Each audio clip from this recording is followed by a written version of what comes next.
Subscribe to Children World 3-star. And press the bell for new stories every day. एक जंगल के किनारे एक छोटे से गांव में इस्माइल नाम का एक नन्हा बच्चा रहता था। इस्माइल बहुत तजस्सुस करने वाला और निडर बच्चा था। वो अक्सर जंगल के करीब खेलने चला जाता और परिंदों, दरख्तों और जानवरों को गौर से देखता। एक दिन वो जंगल में गया तो अचानक इसके सामने एक बड़ा सा शेर आ गया। इस्माइल का दिल जोर जोर से धड़कने लगा, लेकिन इसने हौसला ना हारा। शेर ने गरजदार आवाज में कहा, छोटे बच्चे, तुम यहां अकेले क्यों आए हो?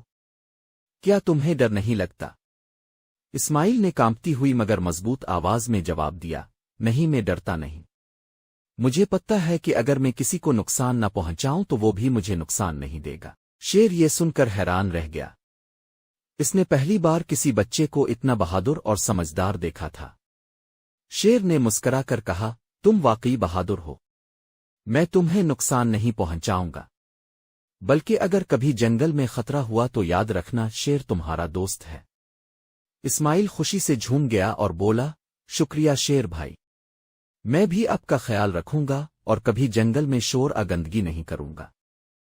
इस दिन के बाद इस्माइल और शेर के दरमियान एक अनोखा रिश्ता बन गया।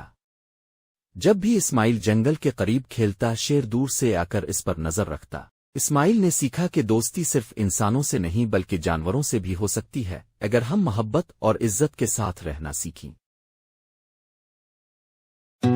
Subscribe to Children World 3-star. And press the bell for new stories every day. Children world 3 star को सब्सक्राइब करें और हर रोज नई कहानियों के लिए घंटी को दबाएं।